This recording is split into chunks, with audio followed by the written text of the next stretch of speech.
Okay, so good afternoon, everyone. Okay, right now it's 1 p.m. in the afternoon, so it's time for our class. Okay, um, last time we talked about the Keynesian clause model, right? Remember?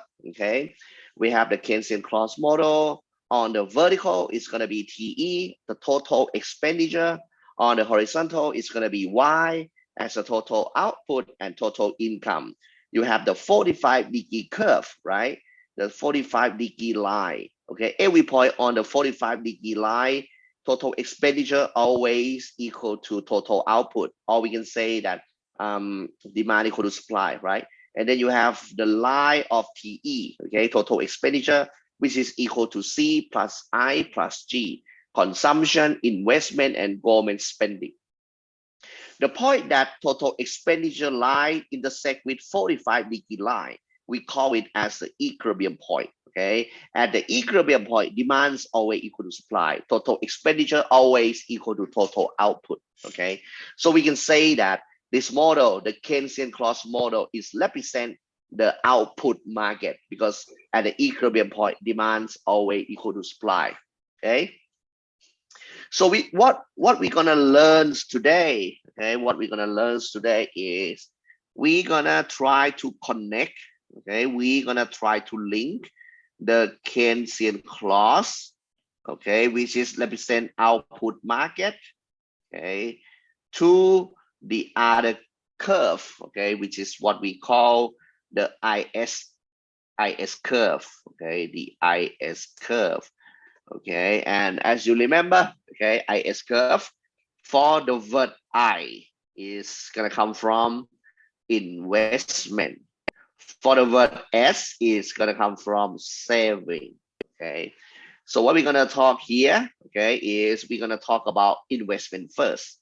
Okay, how we gonna construct the IS curve by focusing on the behavior of the investment. Okay, so let me drawing two graphs on the right. Okay, I'm gonna have one, okay, above and one below. Okay, the upper graph, the upper graph is gonna be Keynesian clause. The vertical is TE for the total expenditure. The horizontal is Y for total output and total income. You have 45-degree curve, TE always equal to Y. And then you have total expenditure curve, let's say TE1 equal to C plus I plus G. You have equilibrium point E1, GDP of the country at the equilibrium point, GDP of the country stay at Y1. For the graph below, on the horizontal is going to be, on the vertical is going to be small r. Small r is stand for real interest rate. On the horizontal is going to stand for y. Okay, as you can see, I can draw the graph above and below, up and down. Okay, I can put it like this, up and down, because they have the same horizontal names, y and y. They have the same names. That's why I can put one above and I can put one below, because they have the same horizontal axis. Okay, so in order to understand the role of investment, I need to put more detail. Okay, I want to see the role of the real interest rate, small r. If the real interest rate change, how it's going to affect y. Okay, if r change, how it's going to affect y, by using the Keynesian clause above. Okay, by using the Keynesian clause above. So if the real interest rate change, okay, as you can see above, you have TE, total expenditure, which is equal to C plus I plus G. How the real interest rate is going to affect TE. So I have to put down into the detail that the real interest rate is going to affect the investment, because investment is about borrowing the money, and the real interest rate is the cost of borrowing. So I'm going to write down I and the bracket of R1 and plus G. Okay, because if the real interest rate change, the cost of borrowing change. Okay, the business sector, they're going to change the behavior on investment, because investment is about borrowing the money. I put the bracket R1 behind the investment, right? So then after that, I'm going to link Y1 below, okay, from the Keynesian clause going down below, Y1 and Y1 the same. I assume that R1, the real interest rate R1 is here. I just connect R1 and Y1 together. I got point A. This is the first point. This is a starting point, point A. Just connect R1 and Y1 together. Okay. And then after that, okay, I want to see if the real interest rate change, how it's gonna affect total expenditure, how it's gonna affect the equilibrium in Keynesian cross market, and how it's gonna affect the GDP or the variable Y, right? Okay, so if the real interest rate going down from R1 to R2, okay, if the real interest rate going down, what does it mean? It means that the cost of borrowing is down. When the cost of borrowing is down, people are gonna borrow more. In the term of business sector, they're gonna invest more. Investment is gonna be increasing. Okay, investment is gonna be increasing. That's why total expenditure shift up. Okay, and it's become TE2. Okay, equal to C plus I of R2 and plus G. Okay, total expenditure shift up because of the real interest rate going down, and the business sector they're gonna invest more. Okay, so then the equilibrium point in the Keynesian cross going up to the right, E1 to E2, GDP increasing from Y1 to Y2. Link it down, GDP increasing from Y1 to Y2 because of the real interest rate going down, right? Okay, so then you link, okay, you connect R2 and Y2 together, you get point B. And then you easily drawing the curve to connect A and B together, you get IS curve. Okay, done. This is how IS curve come from. Okay, done. This is how IS curve come from. IS curve in this case come from if the real interest rate change, how people gonna change the level of investment, right? This is come from the changing, the moving of investment. You see that? That's why IS curve, I is come from investment. Okay, IS curve always have a negative slope. Okay, always going down to the right. If real interest rate is high, GDP is going to be low. If real interest rate is low, the GDP is going to be high. Okay, so this is the first case. Okay, this is the first case. Then we're going to go to the second case. Okay, the second case, this one I'm gonna derive. Okay, how IS curve come from, but this time I'm gonna focus on S. Okay, on S. As you know, I is come from investment. Okay, and S is come from saving. So this time I'm gonna focus on S as a saving. Okay, S as a saving. So let me drawing the graph first. This time I'm gonna drawing one graph on the left and the other graph on the right. Okay. So first one graph on the left and the other graph on the right. Okay. I write down side by side like this because they have the same vertical axis. Okay. They have real interest rate. Okay. Real interest rate as a vertical axis. Okay. Vertical axis is the same. That's why I need to write down the graph, one on the right and one on the left. Okay. But on the horizontal axis, it's different. Okay. On the left, this is a graph that represents loanable fund market. Okay, loanable fund market. And on the right, of course, I'm going to show you how IS curve comes from. So for the graph on the left, the horizontal axis is going to be investment and saving. On the graph on the right, the horizontal axis is going to be Y. Okay, so that's good. On the left, for the loanable fund market, you're going to have a demand for loanable fund, which is come from investment, because investment need to borrow the money. And then you have supply for loanable fund, which is come from saving, because the saving is going to lend the money to the one who want to borrow. Okay, and then you have equilibrium point, let's say E1. This is I1 equal to S1, and the real interest rate as the equilibrium point is R1. You already learned about loanable fund market before, right?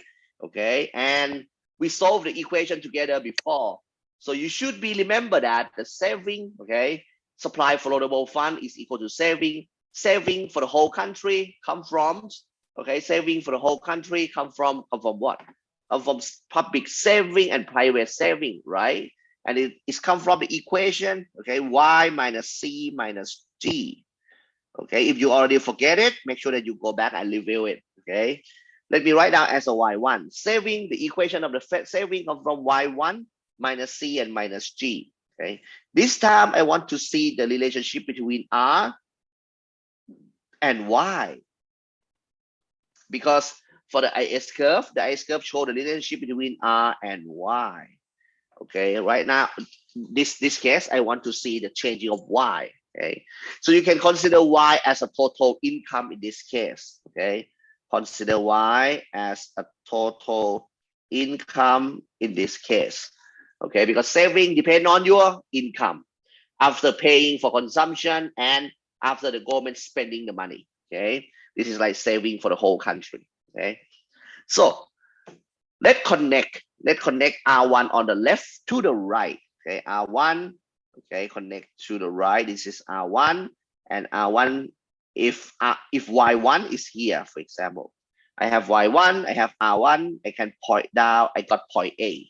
Point A is a starting point. Okay, point A is a starting point. So right now I want to see if the level of total income change, if a GDPY is changed, how it's going to affect saving, how it's going to affect equilibrium in loadable fund market, and how it's going to affect the real interest rate. This is what I want to see. Okay, so let's assume that if GDP of the country increasing from Y1 to Y2, okay, if GDP of the country increasing from Y1 to Y2, what does it mean? It means that the whole country we can produce more, the whole country we earn more the money. Okay, total income of the people in our country become increasing. Okay, if GDP Y1 increasing to Y2, okay, people have more money. So what does it mean? When people have more money, people have more income, they're gonna save more, right? So then saving for the whole country gonna shift to the right, like this. Okay, this is like S equal to Y2 minus C minus G. Okay, when GDP increasing, people have more money. Okay, people gonna save more. Saving for the whole country gonna shift to the right. Then what does it mean? Equilibrium point change from E1 to E2. The real interest rate drop down from R1 to R2. When the real interest rate drop down, what does it mean? It means that the cost of borrowing become lower. People want to borrow more and invest more. Investment and saving increasing together to the right. I1 to I2, S1 to S2. See that? This is how the changing of the GDPY affects the equilibrium point in loadable fund market. So then, okay, you link what you know on the left to the right. The new equilibrium point E2, the new real interest rate S2, link it to the right. The real estate R2, sorry, link it to the right, R2 and Y2, link it together, you got point B. Okay. You draw the line, connect point A and point B together, and then you get IS curve. Okay, you get IS curve. Okay, this is how IS curve come from. But this time, IS curve come from the changing of the behavior on saving from rollable fund market. Okay, as you can see, IS curve always going down to the right, always has a negative slope.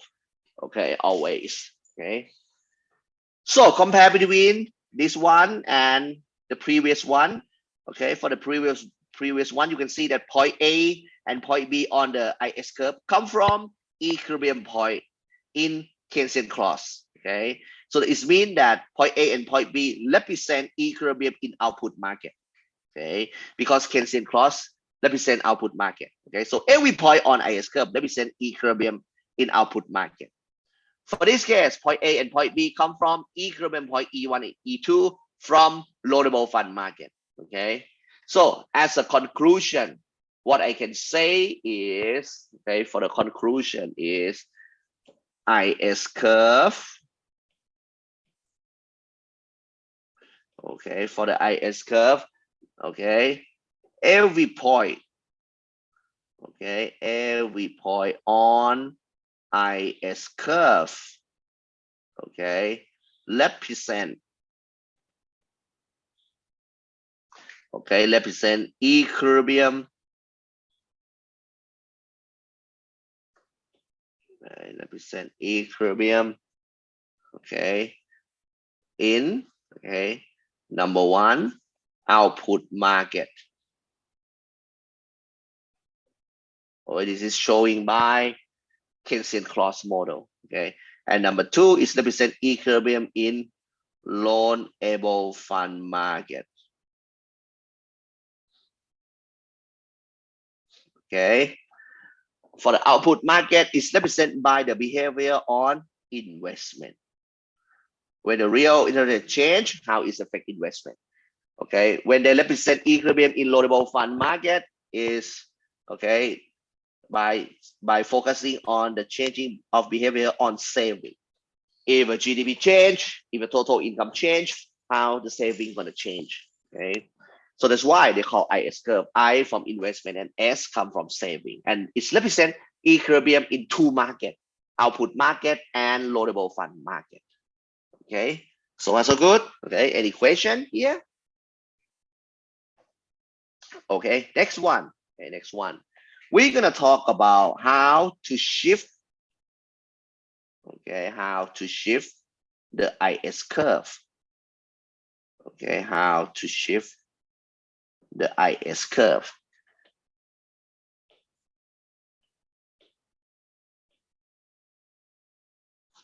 Okay, so let me drawing the graph first. Okay, so I'm gonna write down one graph on top.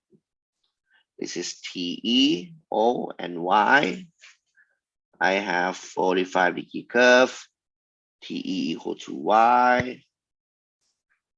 I have the other graph below, Y, O, and R. Okay, for example, this is like TE1 equal to C plus I of R1 plus G. E1, Y1, link it down, okay, Y1. For example, I assume that R1 is here. This is point A, the starting point on IS curve 1. Okay, this is a starting point, okay. In order to consider the shift of the IS curve, okay, we need to fix the level of real interest rate. Okay, we fix R. Okay, we're gonna fix the level of real interest rate. We fix R to be here. Real interest rate will not change. Okay, will not change. The real interest rate is fixed. Okay, and then we focus on TE, a total expenditure equation. Okay, TE equal to C plus I plus G, right? I'm gonna write down more the detail. I'm gonna put more detail into the equation. Consumption, as we learned before, consumption is gonna be high or low, depend on income after tax. So I'm gonna put the bracket Y minus T. Okay, consumption is gonna be high or low, depend on income after tax. Investment gonna be high or low, depend on real interest rate and G. Okay, this is the main equation. Okay, this is the main equation. Okay, so you're gonna copy this one and you're gonna paste this down for one more case. Okay, so first let's focus on the first case. So for some reason, for some factor, if people consume more, okay, if consumption increasing, for some reason, for some factor other than real interest rate, okay, the factor other than real interest rate, if business sector invest more, this is they invest more not because of the real interest rate, because in this case real interest rate is fixed. This is because of the other reason. Okay, if people consume more, business sector invest more, or for the government, if the government using deficit, if the if the government using deficit, okay, fiscal policy, okay, the government spend more and tax less until their revenue is less than their spending, like this. Okay, all of this is gonna make total expenditure to be increasing. Okay, All of this factor is gonna make total expenditure to be increasing. So then TE is gonna be shift up. Like this, like a TE2. Equilibrium point is gonna moving up from E1 to E2. GDP increasing from Y1 to Y2. Don't be forget that we learned it before for the multiplier effects. Total expenditure increasing, this gap, depend on this gap. However, GDP increasing more, okay, in multiple way. Okay, this one we call multiplier effects. Don't be forget.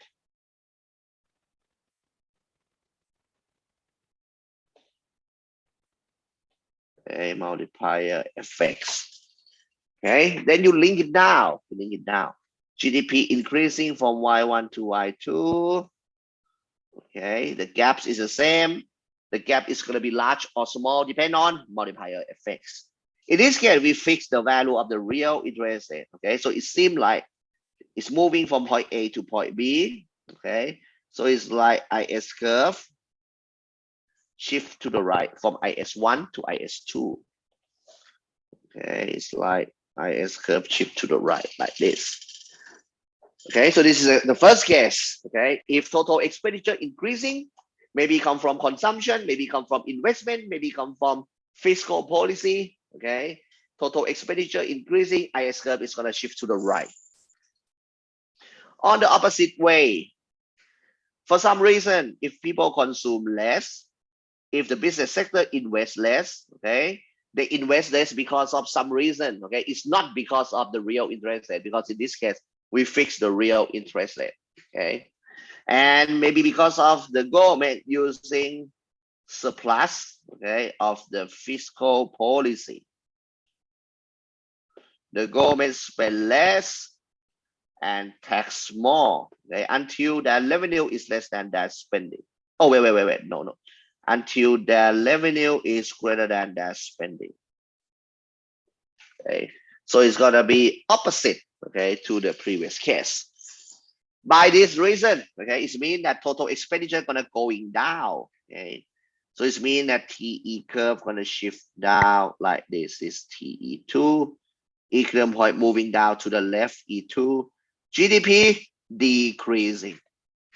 Okay, total expenditure going down equal to the vertical gaps. However, the GDP going to the left, okay, larger, bigger, because of you have what? You have multiplier effects. GDP is gonna be going down more than total expenditure because you have multiplier effects. Link it down, Y2 and Y2.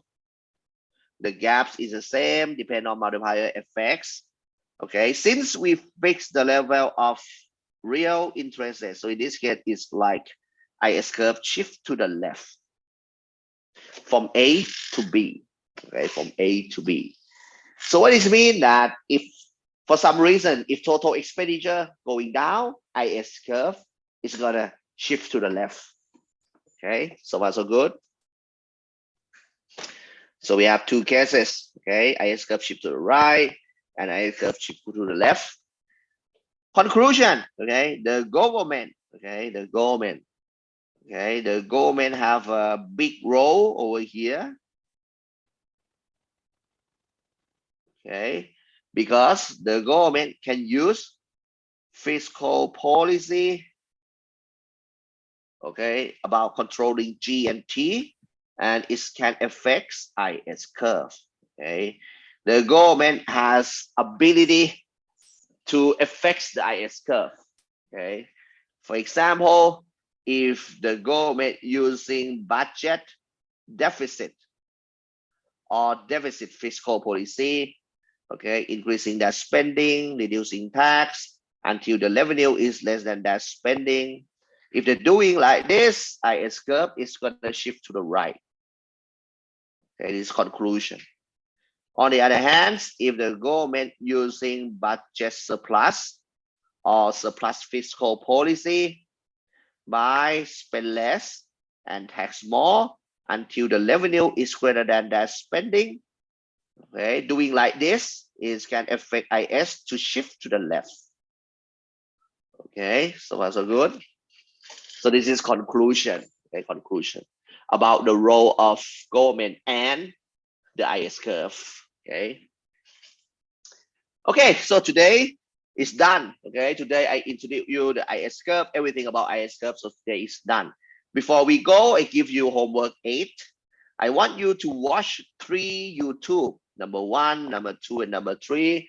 You watch each of them. It's about economic stimulus, about COVID-19. Okay, so I want you to watch 3 of the YouTube and write down 1 page for each of them.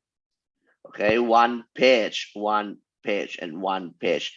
So the total should be 3 pages. Do it, okay, on computer and save it into the PDF. Okay, and submit it before midnight of the next Tuesday night. The next Tuesday night. Okay, it's gonna be July 26th. Okay, for the link, I'm still waiting the link for my TA, so I'm gonna give you the link in the Facebook group again. Okay, do I need to separate the file? No, it should be in one file. Okay, put it together in one file. Okay, so this one. Okay, PDF, one file. Very good question. Okay, one file. But I'm gonna give you the link to submit the homework later on in the Facebook groups. Okay, so you have 1 week to do. Okay, easy, very easy. And don't forget that we're gonna have the exam on Wednesday, August 17. Don't be forget that. Next time, okay, on Friday, this Friday is gonna be the last class. Today I taught you about IS curve. Next time I'm gonna teach you about LM curve, and then we're done. Okay, we're done. So next Friday is gonna be the last class, and then I'm gonna give you 3 times. You have 3 more weeks to preparing for the exam. Could you share the link of MS Team of this course in Zoom with us? What do you mean? See the link of MS Team. Zoom ID. Oh, you mean you want me to share the Zoom link into the Microsoft Team, right? Am I correct? So normally, okay. So normally I'm gonna share the link of Zoom in the Facebook groups. So you want me to share the link of the Zoom program into the Microsoft Team also, right? Okay, that's fine. Okay, the link to go into the class is always the same. They have only one link. Okay, but the link for the video clips, I'm gonna share it in Facebook and Microsoft Teams. If you haven't joined the team, you can just go into the Facebook groups. It's more convenient. Have you already joined the Facebook groups?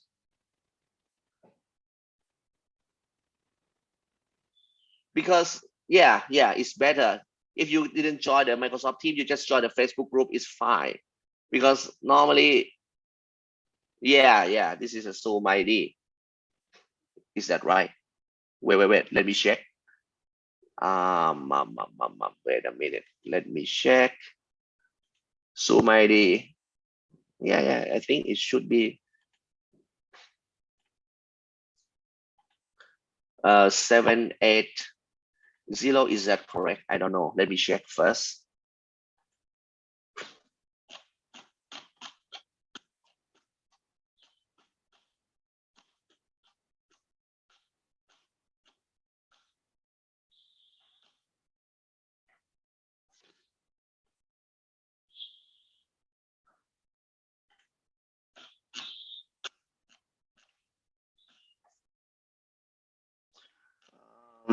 Yeah, the link is, meeting ID, it's 782-673 and 0478.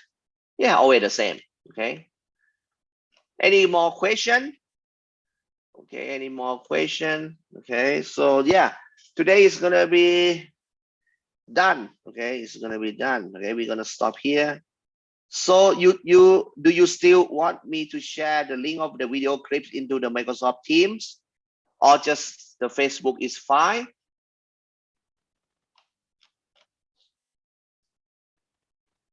Okay, I can do both. Okay. Okay, that's it. Okay, done for today. Okay, see you again on Friday. Okay, don't be forget that the video clips that I give it to you is going to be last only 7 days. So make sure that you save into your computer before it's gone. Okay, because I don't have any copy with me. If it's gone forever. Okay, that's it. Okay, see you on Friday. Okay, bye bye.